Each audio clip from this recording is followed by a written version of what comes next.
Here we go. Episode 102. Hello, guys. Welcome here to another edition of Sunday Morning Tinkle. Brian and Jason here with you. Before we start, I want to just apologize for not having Out of Turn 4 and not putting a post out about it. Excuse me. Just this Monday. I was going to tape Monday. Then just one thing led to another, and by the time it got to the end of the day, it was like midnight. I had to work early. I'm like, I just don't have the time or energy to do this right now. So, and then just kind of ran out of time and energy this week to do it. So, just one thing after another this week. We will be back this week, though. So, just wanted to address that at the start because I didn't even put out a post saying it was canceled. So. But with that, we got the NFL draft coming up. Mm-hmm. So in a way, we kind of get football back. Then got some big baseball news. A team is on the move. Some new NFL uniforms, a new NFL record contract. Some news about the NBA Combine, but I'll begin things by talking about the Philadelphia Eagles. Now, of course, this position was, I believe, held by Vic Fangio going into the playoffs, and now it is occupied by a true defensive coach. Matt Patricia has joined the Philadelphia Eagles staff, and he will be the senior defensive assistant. Not to say that Vic Fangio's...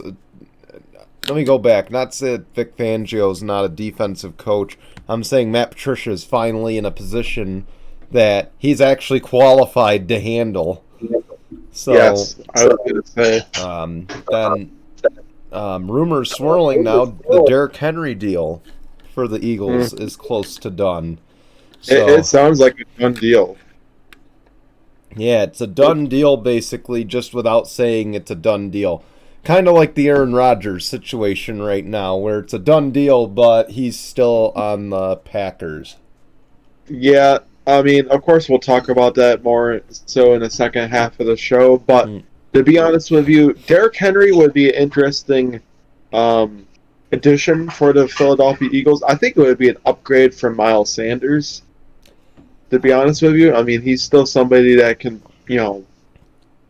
catch out of the backfield, can run people over. I mean, yeah, this guy's still the limit for Derrick Henry. I mean, he's, you know what? I will say, yes, he's getting up there in age, and that's usually where a lot of these running backs start digressing. But I don't think there is a such word in Derrick Henry's dictionary of regressing when he, as the king of. And he's just the guy, to me, to take that weight off of Jalen Hurts, where he has to use his legs. Even though they got the best offensive line in the league right now. Right. The Eagles do. And, this is another big piece. And again, it's so early to talk Super Bowl 58. But, man, you can't help but feel that now the Eagles look like the favorites to go to the Super Bowl once again. I mean, if their defense can hold up when it matters most in the Super Bowl, yeah, I would say so. Well, I mean, let's face it, they almost lost that defense this offseason. Of course, they lost their coordinators, but, I feel like, I just feel like this team is retooling and they're looking better this offseason than they did last offseason. And people said, the Eagles had an easy schedule. But they went through an NFC that was much more difficult than the AFC in the playoffs. Right. At least by the looks of it. They beat San Fran. You can cry that Brock Purdy was hurt. You could cry that Nick Bosa was hurt. Get over it. They beat the Niners regardless. Speaking of the Niners, Trey Lance could be on the trading block, and we'll talk about that a little bit later. But Derrick Henry could be, I think, a big addition to this Philadelphia offense that's already high powered.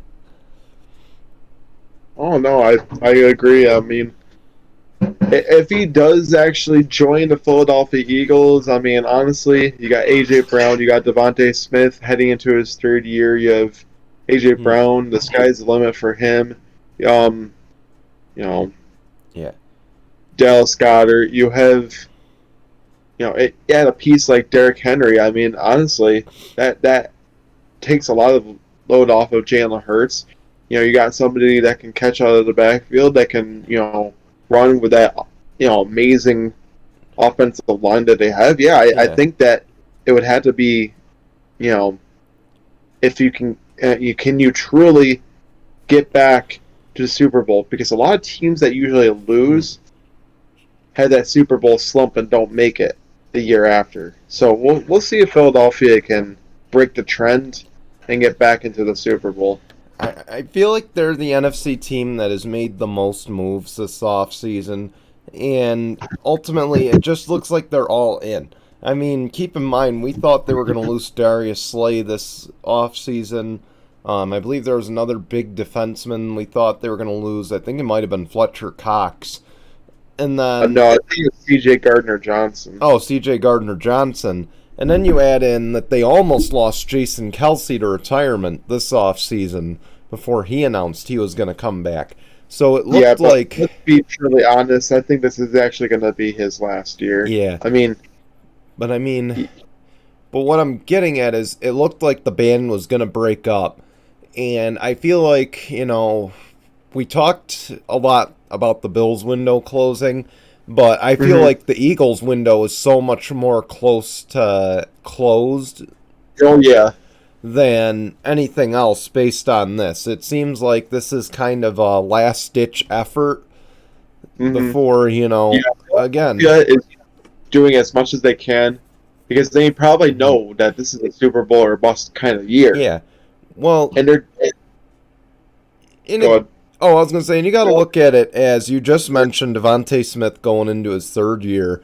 After this year, you can pick up his fifth year option, but you're really going to be thinking about how much do we pay him? And you got to look at the cap space for him too and say, well, we don't have much to offer. So we're It, going to it, have to it's rework a lot. it's not looking good. I mean, if anything, look at what the Buffalo Bills had to deal with having Josh Allen with a big contract. Yeah, I get it. He restructured. So did Von Miller. So did Stephon Diggs to create some cap space. But Yeah. the problem is that, look at teams like that. Same thing with Kansas Yeah. City. Somehow they found money this off season. I don't know how. But if you look at a team like Buffalo Bills, that's what's going to happen to Philadelphia once that contract starts. Hmm. Once that big old Well, contract starts in like a few years, you're going to have to start dealing with that. well, I think with Jalen Hurts, he's going to be a team player regarding this. It's, you know, and again, we're going to talk more about Jalen Hurts' contract in a little bit, but Mm-hmm. I feel like, he's going to be the team player, but I think this is ultimately, and again, we'll talk more when the season gets closer. Probably the week before the season, we'll start talking about whose, window is opening, whose window is closing. Mm-hmm. We'll really dive into that next, like, probably in August, September, in that time frame when we start our next Yep. season. Um, but again, I feel like this pushes the Eagles to that point of, all, in a way, and this is going to kind of lead into my next point or my next takeaway here. This is kind of that all in mentality, like the Vegas all in. We're all in on this. Okay, we know this is a Super Bowl or bust year. Right. So, and again, it's early on, but I think the Eagles are in the best situation to go back. I mean, the Cowboys, they've made some moves this offseason. Getting rid of Zeke was a big one, but now it's going to be Pollard having to show what he's worth. If he thinks he's worth that money, now he's got to go out and show it. We'll see. So, and again, he's going to be the Lone Ranger in the backfield. And, I mean, we'll have to see how this turns out. I mean, I don't have the world's highest expectations in terms of this, but I want to say the only real reason why Tony Pollard was doing so well is because, you had somebody like Zeke that could shoulder the load. Now that he's the main guy, I don't know. I question how much he'll be able to handle. But again, so much time. You know, we'll see what happens. And, now that the Commanders have a new owner, maybe they're a more desired destination. Same. I mean, the Giants, we don't know what's going to happen now. I mean, I think Saquon's going to say a lot as far as the Giants' success next year. Yeah, I would And agree. I hate to pin it on one player, but I feel like what he does is going to dictate where they go. So, Personally, I could go on and about how much they gave the wrong player the yeah, contract. we could, but we've only got an hour here, so it's, I feel like that could be an hour topic right there. Oh, So, probably. but we do have we have a few other big stories, so let's get to it. So we start with the Oakland A's, and of course we know how bad Raider Stadium has been for the last few years. Videos, pictures coming out between the Hmm. Raiders and the Raiders and the A's playing in that stadium. They really haven't had a chance to update it, and it doesn't look like they're going to update it anytime soon. And now it would appear that the A's will be joining the Raiders in Las Vegas. However, not in the same stadium like they were for the last handful of years. The A's have purchased land for a stadium in Las Vegas, which is planned to open in the 2027 season. And can I just say, before I give my thoughts on before I ask for thoughts on this, um, it seems like Vegas, and maybe I'm like Captain Obvious here, but man, it's just becoming like kind of the death threat for any city with a major team. I mean, and it's just becoming a destination like for Formula One. Of course, we know Formula One has invested so much into that race that's going to happen in the fall. Of course, Jason, you might not know, but they are putting a street course together for Formula One to race on the Vegas Strip. Huh. And they bought some land off to the side of it to build like garages and stuff for it. Crazy. So, Um, it really does suck that Oakland. I get it. It's kind of like a very low class poverty kind of town, but at least make a last ditch effort as much as you can to be able to keep your franchises instead of shoot them away and send them, because literally every team that they've had have either gone to California or actually no.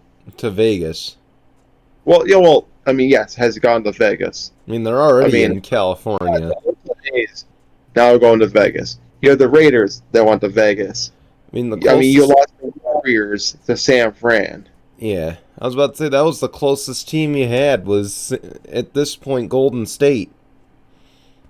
But now you have now they moved to San Francisco in the Chase Center. They were in Oracle, which was in Oakland, but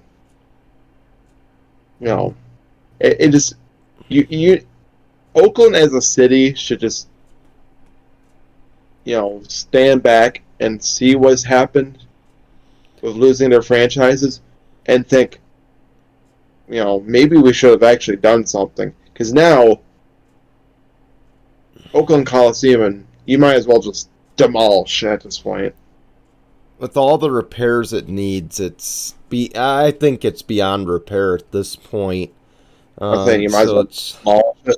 You might as well just you know cause nobody's going to go through Oakland. Nobody's going to want to, have any kind of franchise there. I mean, it's just sad it's gone to that point. I even said it before. It wouldn't shock me that Las Vegas eventually gets more franchises in the future.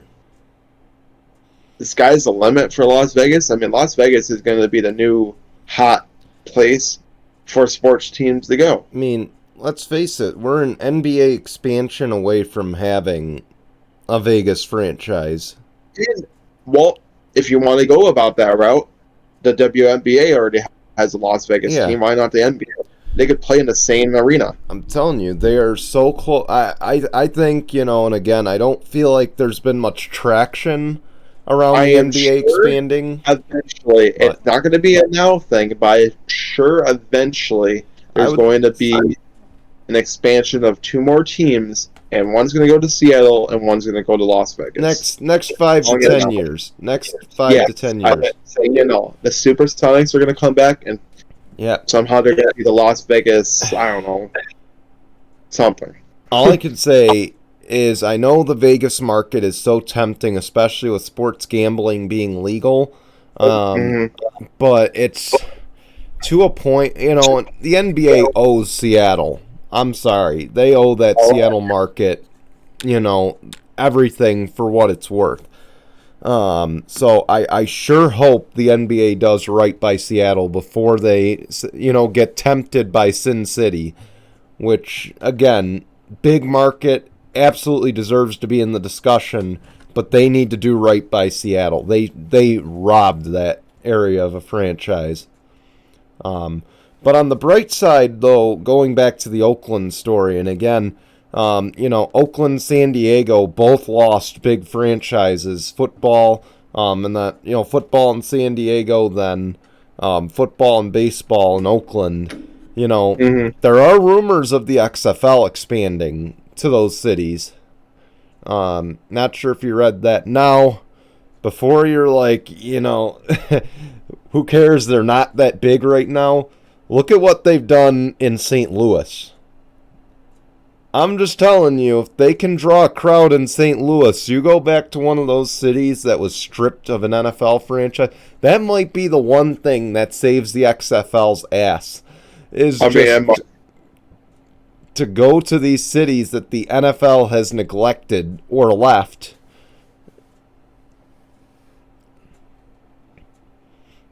I mean, you're not wrong. I mean, and I'm not, and I'm speaking this as kind of the, and again, I have a degree in sport management, and, I have a little bit of a marketing, I know a little bit about marketing. But, I mean, you're looking at your strengths, and I feel like for the XFL, that's your biggest strength right now, is if, I think you got to look at St. Louis. I would say prod those areas like Oakland, San Diego that have lost franchises first. Kind of get a gauge of the area, see if that's an area that would be good for the XFL to expand, and then go forward. Right, and honestly, I mean, St. Louis wasn't no slouch either for the XFL. I mean, they went 7-3 and also put up the most points in XFL history too at 53. And you want to know who their starting quarterback is? AJ McCarron. This might be a AJ McCarron, the former Cincinnati Bengals quarterback. I didn't realize you were going to hype it up that much, so that's. I mean, well, yeah. But I mean, he gave up making more money in the NFL as a backup to be a starting quarterback in the XFL, and look at what St. Louis has done. I mean, 7-3, put up the most points, all while making a name of himself and reinventing what could be if NFL was to take a chance on him. I mean, honestly, if I'm AJ McCarron, would I be like, hey, NFL, I'm now slouch.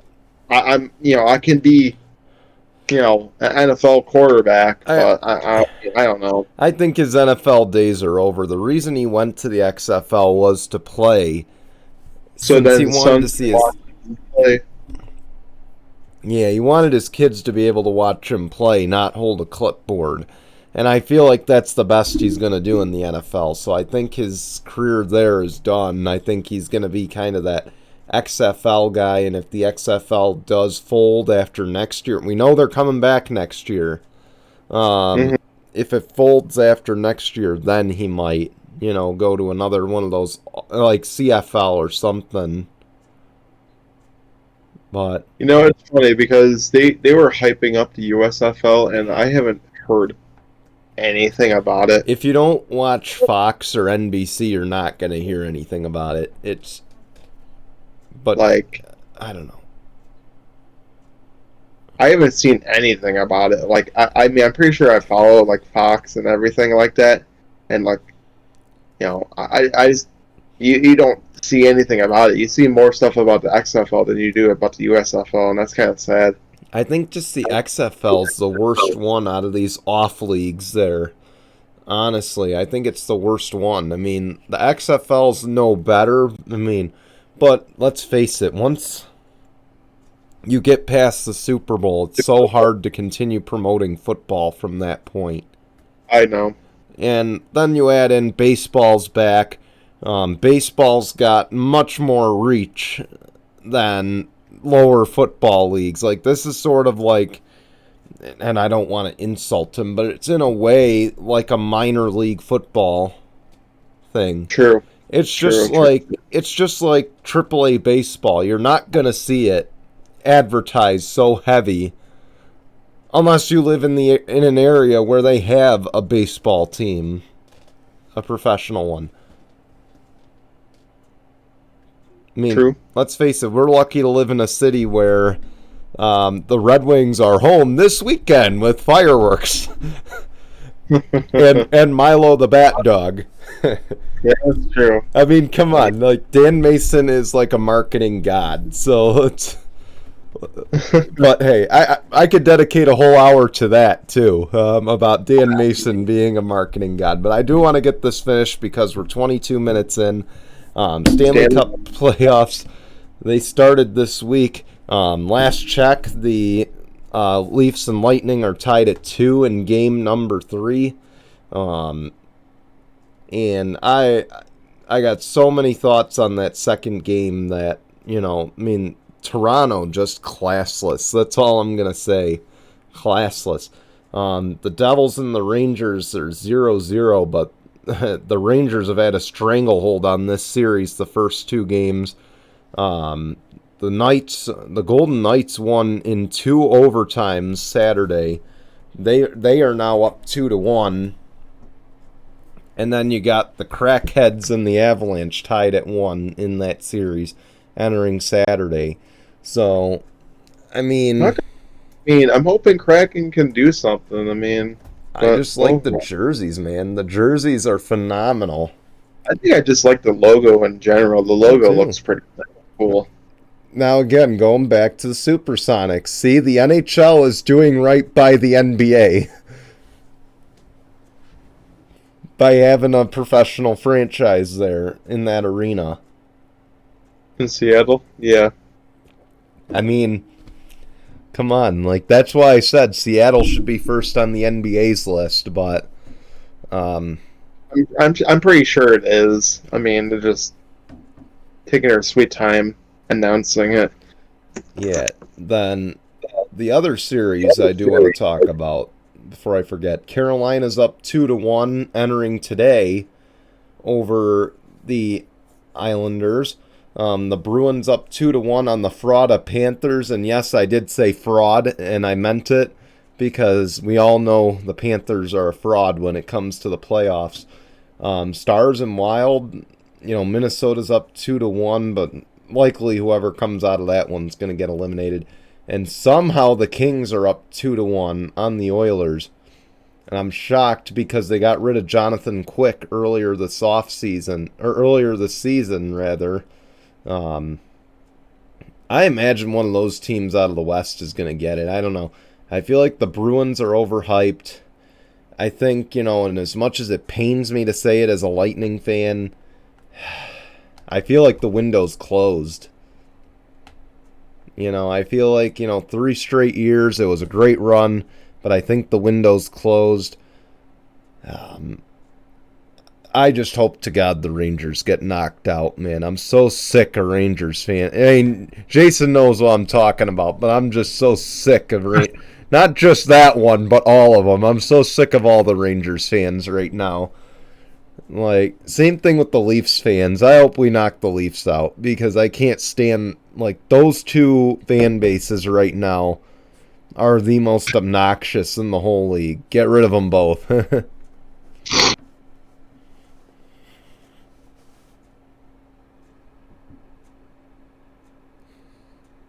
But, again, long playoffs coming up. I'm going to pick... I want to see the Golden Knights go. I don't want it for... I want Edmonton to go because Connor McDavid deserves... he's too talented to not get to a Stanley Cup. And I definitely want to see my team get back, but I think it's going to be the Bruins. The Bruins don't allow many shots on net right now. Defensively, they're good. Linus was the best goalie. Linus is a traitor, by the way. Jason knows this. I believe he was a former Amherst and, of course, a former Sabre, and he went to the enemy. So, Linus, here's to you, buddy. That's what you get for leaving us high and dry. It's all right. We got Levi, or they got Levi now, but you suck for leaving. Same with Jack Eichel. I'd only want the Vegas Golden Knights for the fact that Jonathan Quick could get another ring. I want to see that. So, who knows? But with that, we're 27 minutes in. I'll let Jason have his turn. All right, so some pretty big news heading into 2024 for NBA. This one's a kind of odd one, but I would think it's prospects that get invited to the NBA Draft Combine. If they decline to fully participate, they will be ineligible for selection in the NBA Draft. Which, truly, I mean, I don't know what that truly means. I don't know if that means that, like, if the player's hurt, like, there might be an exception to it. They might not really get invited. They might have, But I think this is more so stating that if a player gets invited to the NBA Draft Combine and they decline to fully participate, say, like, they do only one drill, not all of them, well, they'll be ineligible for NBA Draft. And honestly, I guess it makes sense because, I privileged to compete, to show what you're worth in the NBA Draft Combine. And the NBA has pro days just like the NFL. But I think it makes sense, does it not? I mean, if you don't fully participate in the NBA Draft Combine, I don't think you should be eligible for selection in the NBA Draft. You see me doing the golf clap because I didn't want to interrupt you over it, but good. And you know what? The NFL should be looking at this too, and this should be a rule for the NFL draft as well, because I get trying to protect your worth and that, so not get hurt and all that, but no, like, you deserve to have to earn your way into the NFL, or right. You should have to earn your way in. You shouldn't get to skip the senior game, for one, because I think the senior game is just as important as the combine day. Mm-hmm. And I feel like too many players have skipped out on that, for football, on that aspect, because I don't want to get hurt. I see I could be a $72 million rookie. I'm not risking it. I'm staying home. And I feel like the same is being said for the NBA right now, where it's like, I don't want to hurt myself, I want to just go into the draft and then I'll get to work when I get drafted by a team. Because honestly, there's a ton of scouts that are there for the combine. A lot of teams scouting players, to draft. And then say if there's like the top pick not there, competing or participating in the NBA draft combine, then it's like, what's his worth really? Okay, now we can look at his stats or his highlights from college. No. Why not see what he's worth in the combine? Yeah. Put his money where his mouth is. Be like, okay, if you can jump, up, you have a 40-inch vertical, we want to see it. Yeah. We want to see your 40-inch vertical. We want to see if you can, handle the ball very well. We want to see if you're a good ball handler, can dribble well and shoot well and pass well and jump high. Yep. That's what I really see it as for something like that, honestly. Yeah. So. And what I got to say is I got to give you kudos for putting this in your takeaways, because I think this is the first time we've really gotten to talk about the process leading into the drafts in 3 years of doing this show. So kudos to you for bringing that up. But I'm like, you know what? Honestly, I'm glad at that, because you don't really see it in a lot of professional sports that, maybe that's the one good thing that Adam Silver is doing heading into next year is something like that. Now, all that other crap that, is going on heading into next season, no, we talked about it already. If you want to watch it, you can go back and check our older videos. But I'm not going to explain it anymore, but yeah. I want to stay on this thing real quick, because to be honest, and I'm going to give my full opinion on the processes leading into the draft in any big sport, baseball, hockey, football, basketball. Personally, I think there should be a few rules put out. Number one, you should absolutely have to go to the combine and fully participate unless you're injured. Like, legitimately injured. Not this, I have a broken fingernail, I'm not doing this. Right. Because not for nothing, this is a big highlight, this is a big thing for scouts to realize, your potential worth. Okay? This is a big way to gauge that besides what they see in game footage. There's a lot more than just game footage that goes into determining whether or not you're a good prospect. Okay? Number two, I think if there's a senior game, like I'd mentioned with the football one is the more prominent one. I don't know what basketball does in terms of that. I think they do the McDonald's game. That's more high school. Okay. But I think, though, for that, you should have to play in the McDonald's All-American game if you're going into college. But that's a totally different conversation than this one. That is a totally different conversation. I don't know what college does. College to NBA there. But I think if they did do something like that, the basketball players should have to participate. I think they do, but I don't. I feel like I ever really But then number 3, and I'd like to get back. And number 3 is the biggest one, and I'd like to see this come back. I'd like to see this make a comeback. Is that all draft prospects should have to go to whatever city is hosting the draft. I'm so sick of seeing every year, these 12 guys will be in person out of the 31 that are going to get picked on Thursday. I'm so sick of it. I mean, I remember watching it when it was at Radio City Music Hall every year, and all 32 picks were there. This is the biggest moment of your life. I mean, to me, and I'm in no position to preach on this, of course, because keep in mind, this is a guy here who skipped commencement because he had enough of college. But this is as big as your high school graduation or your college commencement. This is a big moment in your life.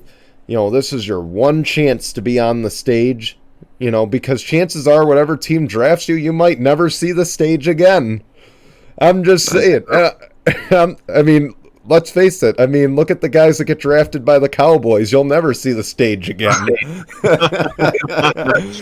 But I mean, but that's the point. I'd like to see those few things come back. Yeah. I mean, I get it. It can be a big moment to be there with your family and your loved ones at your own house watching it, but I think it would be even more so that you're there I'm so with your loved sick of them. ones, I'm so sick of them walking the sitting in front stage, of the TV with. hugging the commissioner and stuff like that, you know. Come on. This is a celebration of you, man. Like, I mean, I'm just so sick of seeing the living room footage. Someone setting up like 3 web cameras in your. It's fine for our show. We can set up, 2 webcams in our rooms here and do our show here. We don't need to sit in person every single day. Besides, I don't want to see Jason really. So, Um, But I'm kidding, obviously. I But wouldn't want to see me either, but it's all right. yeah. Well, then you should turn your webcam off. But hey, Okay. Wow. all right, I'll let you continue on that note. This is Yeah, getting way off. to our second takeaway before Brian totally, disses me the whole entire way. It was National Burn Day a couple weeks ago. Or roast If there's day. anything that we want to diss, it might be those Arizona Cardinals uniforms set to debut this season. So their home unis are going to be the red with the Arizona on them. Apparently, it's going to be a white helmet and then pretty much all red, except for the cleats. The away unis are going to be all white, cleats, gloves, helmet, uniform, pants, all white. Now, alternate uniforms are going to be all black, as they, debuted the new alternate black helmet last year. While they're going to bring that back this year, they're going to have the black helmet, black unis, black pants, socks, gloves, cleats, you name it. Honestly, if there's any jersey that I like, I think I'd like the white and the black unis. That red uni, if it wasn't for the Arizona right there, I think I would like them a little bit better. I mean, it might grow on me, but still, like, I like those white and black unis. The red ones, it might have to just go. I'm sorry, I had to look them up again, and regretfully, I looked them up again. I'm telling you, I mean, they just look so damn basic. I mean, and again, I'm going to sound like a boomer, but we live in 2023. You have an exclusive deal with Nike to make your jerseys for you. How do we not get more creative than we currently got? This just looks basic of the basic. I mean, the Arizona across the chest, the plain white jerseys with a couple stripes, I will say, though, black with a red number, it's very hard to mess up. Right. I mean, it's just so damn cool looking because you don't see it that often.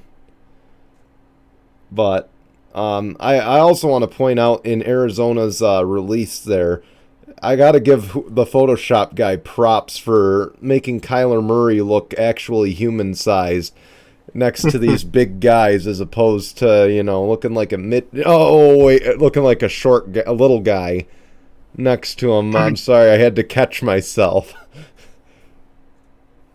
But, and not looking like the photos all stretched out.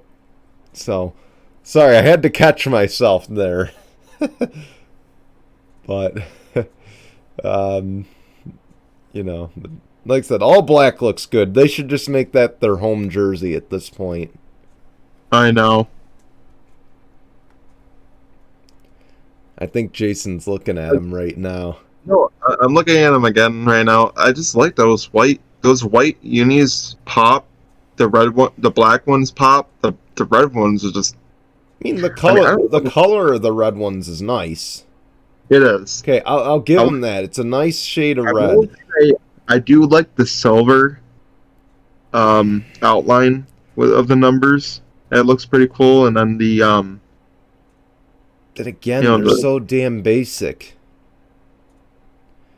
I mean, when they switched over to Nike being the, provider for the jerseys or the producer for the jerseys, look at Seattle's in their division. Look at Seattle's. That should have been the benchmark for how teams went forward. You know what? If they were going to redesign. I think I would like the red home unis better if they went with Cardinals instead of Arizona. I mean, I don't feel like anything for me would change my thought. Like a small print, like a smaller print, because I think the Arizona's a little too big. If they went with like a smaller Arizona print, it might have worked a little bit better. But I like the last jerseys. I'm sorry, I like the last ones with like the white shoulders and the red number on the shoulders. Like, I like that one so much better. I don't know. This one's just... I just can't get behind it. I know, it is kind of hard to get behind it.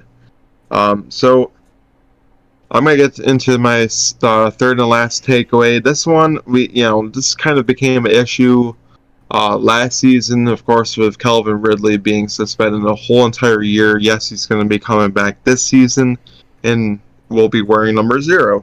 Mm-hmm. He's not going to be the only one. I'm going to talk briefly. Nyheim Hines is going to be the second player wearing 0. But there's some more players that have gotten suspended because of sports gambling and the league's violations on it. So the 5 players are Jameson Williams. I should say it. Okay, so the three players that are going to at least be suspended for a whole entire year are Lions, C.J. Moore, and Quintez Cephas, plus Commanders Shaka Toney have been suspended indefinitely, at least 1 year. Could be a longer, who knows. And then Jameson Williams and Stanley Berryhill are suspended 6 games. Okay, now I want to know what specifies for getting suspended a whole entire year, and what is specified for getting suspended 6 games for sports betting. I'm gonna guess betting on your own team is what justifies a year suspension. If you're betting on another NFL team, then see, it's like betting on another game that you have no bearing on. The only problem I have with sports gambling in the NFL, and this was even a big issue back in the day of in baseball. Pete with Rose. Gambling. Yes, Pete Rose. The only problem I have with sports gambling in the NFL is that it's going to be a little bit more rigged, because if players are betting especially on their team. But how is it different than now? I mean, I'm not arguing with... No. I mean, look at the referee calls half the time. That's true, too. I just... if NFL wasn't rigged before, players betting makes it even more, calling for the case. Excuse me. And I don't want to go all, day about explaining why I think it just getting to the point where it's getting really ridiculous. Mm-hmm. It really is. I love watching the NFL, but sometimes seeing stuff like this and players betting on different teams or on their own team, it just come on, gentlemen, grow up. If you want to do it for other times or other sports, fine. Don't do it when you're playing during the season. I mean, LeBron don't James bet on your own sport. That's $20 on the Lakers beating the Kings or something like that. I think the rule should just be don't bet on your own sport. Bet on, NBA, bet on NHL, whatever you want. Just don't bet on your own sport. be rough because in mean, a sense like that, then it's just like you should ban it for the players during the season. Like problem is because you can't ban it when it's because they're enough, going to it'll go be behind enough. closed doors. When are players gonna start realizing that you're putting your careers in jeopardy for doing this? Like Hmm. Jameson Williams, you know, he's a young player. He hasn't really even hit that ceiling yet. But now you're like, you also were hurt most of last year. Now you're out 6 games heading into next season. Like, the Lions, like, I hate to say it, you know, if you don't do well this year and you head into next year, the Lions are going to look at it and be like, you're just a liability to the team, and we don't want to keep you, even though we drafted you. Like, it just. Look at what the Falcons did to Calvin Ridley. So, They got rid of him. well, he was a liability before that. So, you know what? In This, the end of the day, what this is going to really teach teams is these players are going to be liabilities. We don't need them. yeah. Well, I will say I don't know much about the Commanders, Shaka Tony, but the losses, Jamison Williams is a big one. Jamison Williams is a big loss Yeah, for the the Lions. Lions have lost a lot of players heading into the start of the season. But, you can't deny, though, that Jamison Williams, once he, was able to play after his injury, he was really a big part, I think, in getting Detroit closer to the playoffs. I think he agree. was a big part of that. I feel like if he didn't come back, that run wouldn't have materialized as much as it did. I think it would have materialized, but I don't feel like they would have won as much as they did. And I feel like, you and I have discussed it before. We completely disagree on the future of Dan Campbell. But I would agree with you in the sense of if Jamison Williams didn't play last year and they missed the playoffs by a mile, I would have agreed with you and said that Dan Campbell's on the hot seat. I will say with a lot of these players being suspended, it's going to be interesting to see what really truly happens to the Lions heading Yeah. into next season. Because now that you have those distractions of suspensions weighing on you, especially as a head coach, it doesn't look good on you. It really does not. I feel like because of that, if you're a GM or owner, you might now see, oh, I might have to watch on Dan Campbell. Like, because I get it. The players are the ones that ultimately did it, but if you're a GM, well, you had to put some weight on the coach in the end of the day too. So, yeah. I hate to say it, like. So, we'll see. Ultimately, it's going to be interesting, but I do want to see more consistency with it.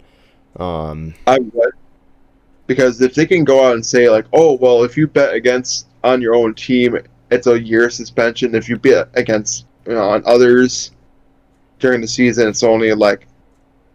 Then if it's something like that, fine, okay, if you bet on your own team, yeah, maybe you should be suspended the entire year.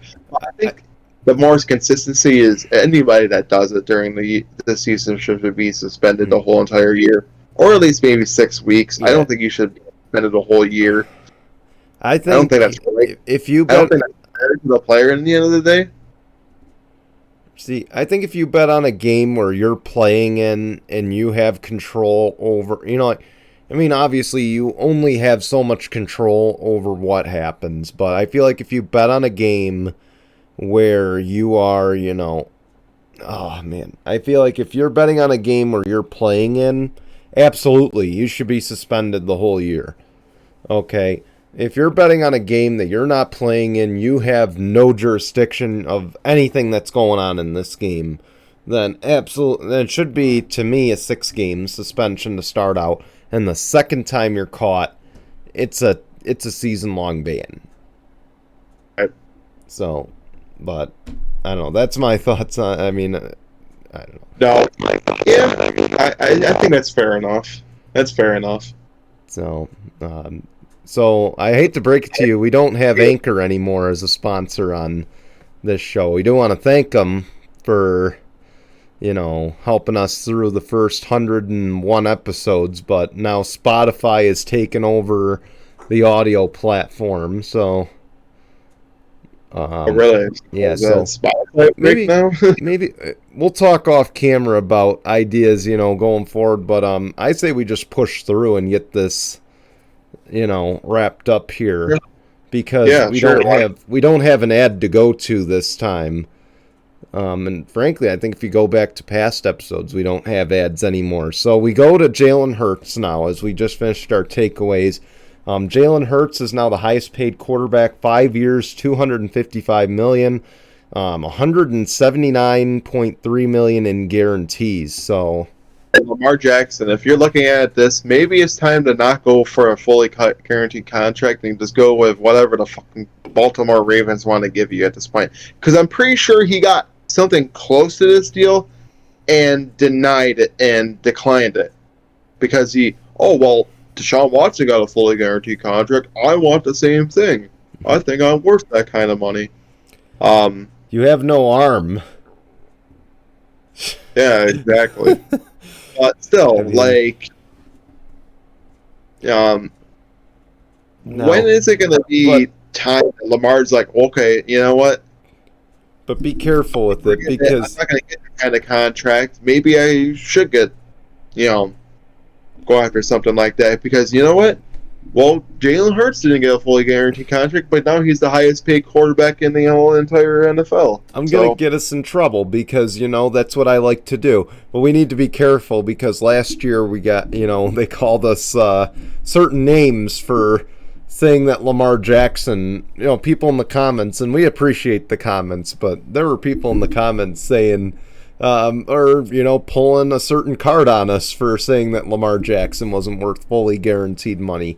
But you look at the numbers, you look at how far he's gone, he really isn't worth the fully guaranteed money. Someone like Jalen Hurts, and I think I owe him an apology, because I feel like in the past, whether it was on this show or on other platforms or just amongst friends, I feel like I kept calling him, great value Lamar, Walmart Lamar. Clearly he's the better quarterback, and I owe him that much. For the year that he had last year, honestly, I think he's well deserving of a contract extension. It's not even just last year, the last two, really. I mean, if you look at it. Maybe not highest paid quarterback, great, but I think he's well deserving of a contract extension. I feel like you all are racing toward trying to be the highest paid. And don't get me wrong, Jalen Hurts deserves to be in that discussion, absolutely. Yeah. But you did this all for 23 years to get your ass beat by a 45-year-old divorced man, a 45-year-old divorced Florida man. So, I mean, clearly, trying to race to be the highest paid quarterback isn't exactly the best option. But I'm not saying that Jalen Hurts isn't worth it. You would think that quarterbacks would follow the trend of what Brady did and not take the highly paid contracts, because 7 rings say that, I don't need the money. All I need to do is help my team get players to surround with me and make the team better that way. Because... Well, they'll take pay cuts later. I think it's just in the moment, you got to sign it. But... True. I mean, and again, Jalen Hurts definitely worth it. I mean, we talked on the show. I think he was both of our MVP picks when the award ceremony came around. So, I feel like MVP would have really pushed that number up, but They probably would have. I think Probably he's would. worth it. I'm sorry. I can't stray from it. I think he's worth it. But I hate to say it, in today's NFL, I mean, you throw over 5,000 yards, that kind of guarantees you an MVP in the end of the day. And same thing with 40 touchdowns. I hate to say it.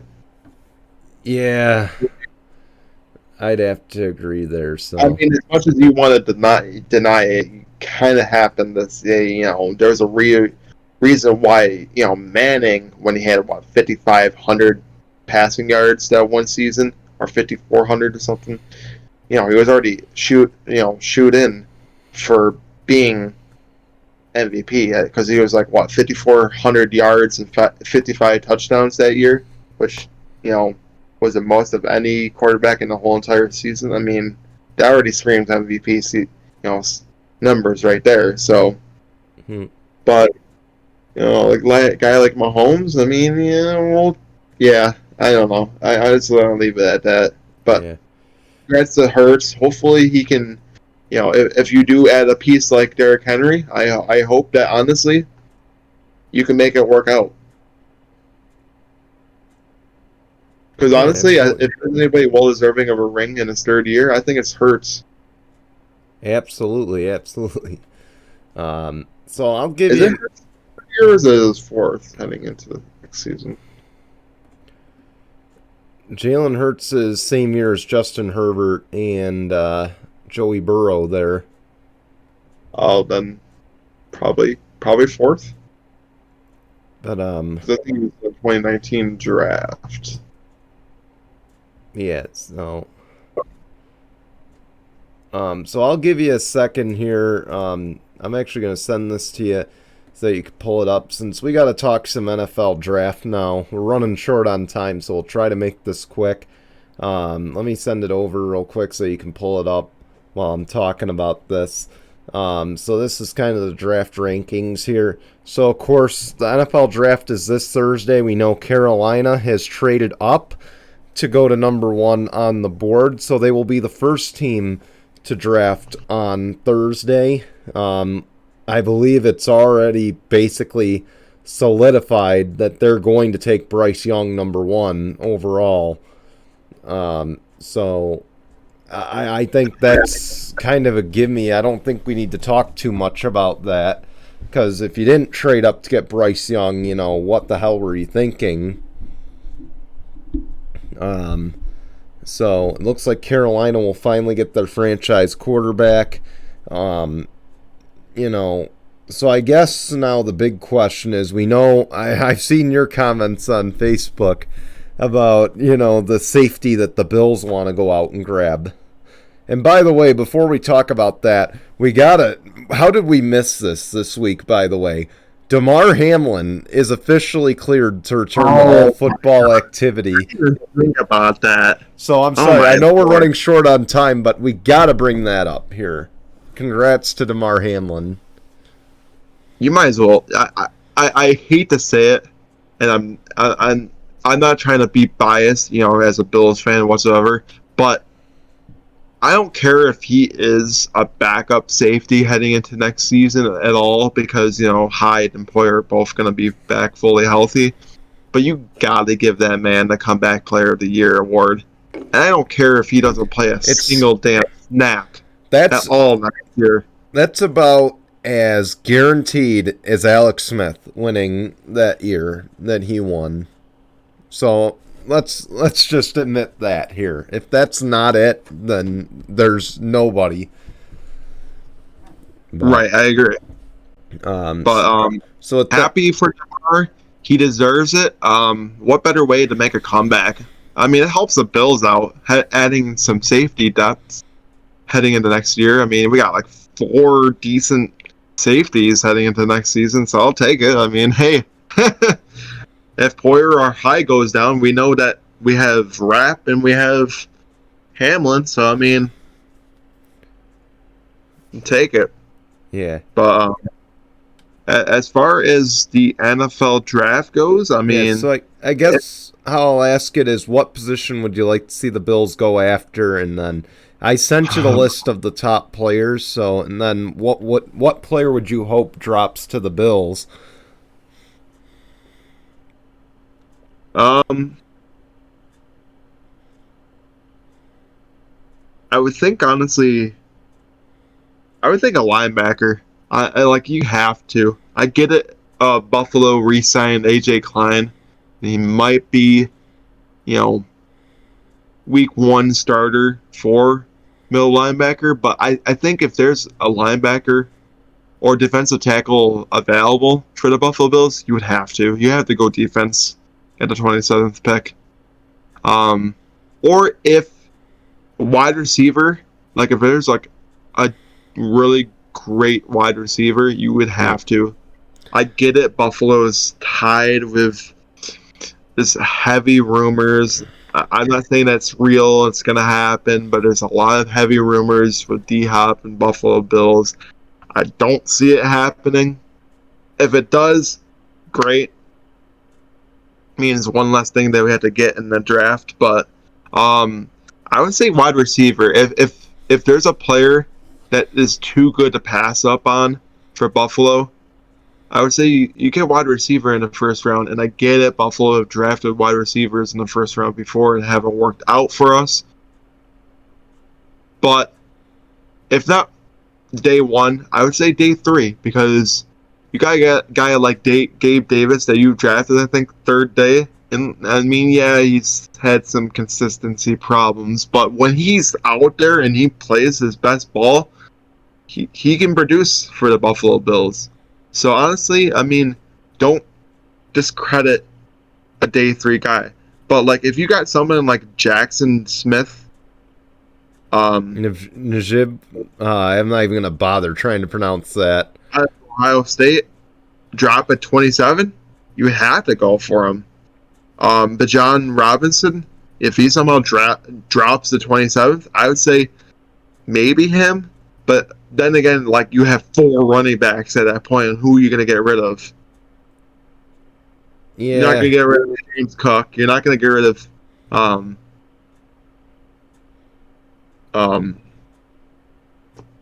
gosh, the former running back of the Patriots there. You're not going to get rid of him.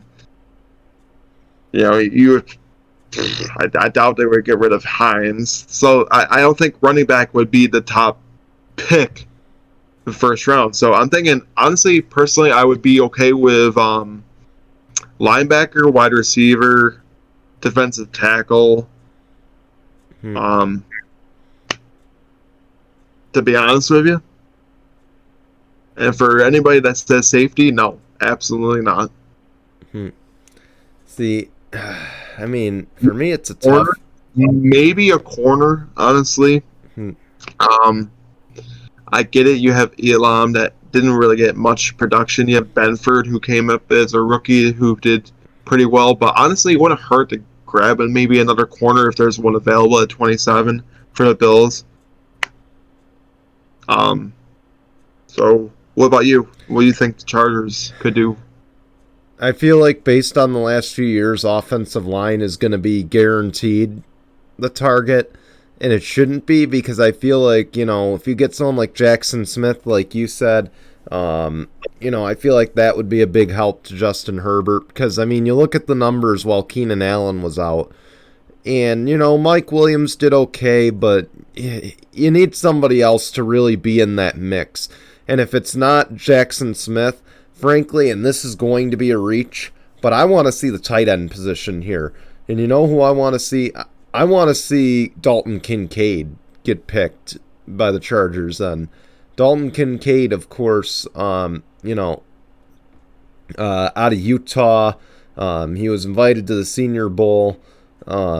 He's, pretty high, pretty good at receiving. He's a really good receiving tight end, probably the best hands in the draft. So we absolutely need the help inside. I wouldn't even be upset with Darnell Washington, my phone's text is small. Darnell Washington out of Georgia. I wouldn't be upset with that pick. or Michael Mayer, not Michael Meyer. You know, even him, you know, I wouldn't be upset if we got either of those three, but I definitely think Dalton Kincaid, you know, would be the guy for sure. Because, you know, again, you know, we haven't had a solid tight end since Hunter Henry. Everybody's kind of been that patch and replace guy. And, you know, I feel like Parham, since his injury, you know, I feel like Parham was going to be that guy.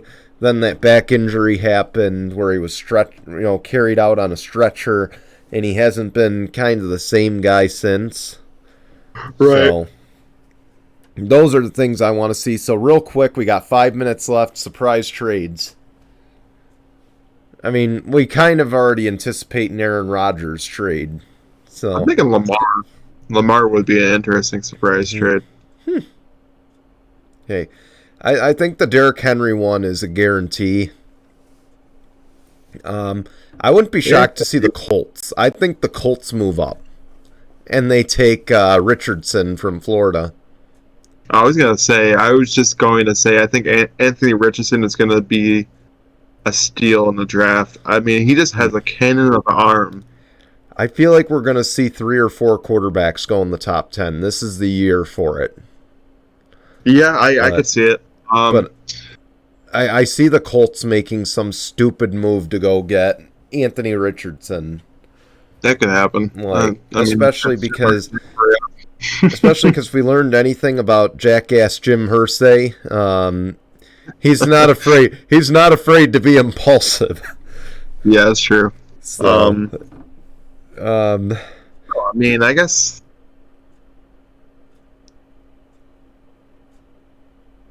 Well, I mean, we'll see. I mean, yeah, Aaron Rodgers will be an interesting one. But honestly, what if what if we jump the gun and say maybe it won't happen after all? What if the Packers somehow jip the Jets and don't trade Aaron Rodgers whatsoever? I feel like you're going to have a very upset Aaron Rodgers then. You could, but honestly, I can see it happen. I feel like you're going to tear down that whole room right there. You know, not just Aaron Rodgers, but you're also going to tear down Jordan Love. So I feel like that's a move you can't afford to not go through with. Then again, honestly, I could see the Jets giving up a good piece. They get Aaron Rodgers. So let me put it this way: if you don't complete the trade for Aaron Rodgers after all this hype around it, you know, it's your funeral at this point. It's the funeral of the Packers franchise. So, but with that, let's do Tinkle on this real quick. Russell Wilson, of course, feed Russ or let Russ cook. You know, well, clearly we don't let Russ, or we'll let Russ cook. We won't let him drive a golf cart. That's let Russ crash. Russ crashed a golf cart into a bunker. Thing tipped over. Man, I'm telling you, if you're anticipating a Russell Wilson comeback with Sean Payton, I think I'd put that talk on hold. Because if he can't drive a golf cart, what makes you think he can drive an offense down the field? Okay. So, Russell Wilson for that Tinkle on this. Yeah, maybe your golf skills should be revoked. Golf karting license. Something. All right. What's coming up on No Final Bell this week, real quick? Yeah, so the 4 pillars of AEW have, all come crashing to a halt. I thought for sure, this is why I love AEW, because I thought maybe it's certain that it was going to be a fatal 4-way heading into Double or Nothing. No, it's going to be a pillars tournament, and Jungle Boy, unfortunately, will not be going into Double or Nothing. As next episode, our next week, it's going to be Sammy Guevara and Darby Allin facing off against each other to get a shot at MGF for the world title. So I was shocked about that one. So definitely get up on No Final Ball as we talk about that no pillars match, and a certain luchador has been signed. Is all elite. Cole Mandare is now all elite. Congrats to him. He's a one hell of a talent, one hell of a rope specialist, I should say. I mean, the way that he just balances on the top rope, it's just insane. The moves he does off the top rope is just insane. And honestly, I think it was a good hire for AEW, and hopefully they see some big things out of him. Yeah, and Talladega on out of turn 4. Big crashes in the Xfinity race. We're going to recap that whole weekend. We're going to get you ready for IndyCar at Barber, NASCAR at Kansas, I believe. Or I forget what track they're going to next, but that's all coming your way. And real quick, I got to point this out, and you're probably going to correct me again. It's not Saved by the Bell, but it's Malcolm in the Middle, I believe. Yeah. Frankie Muniz. You're going to like this one. Frankie Muniz is now leading the ARCA Menard Series points after Talladega. So big shout out to him.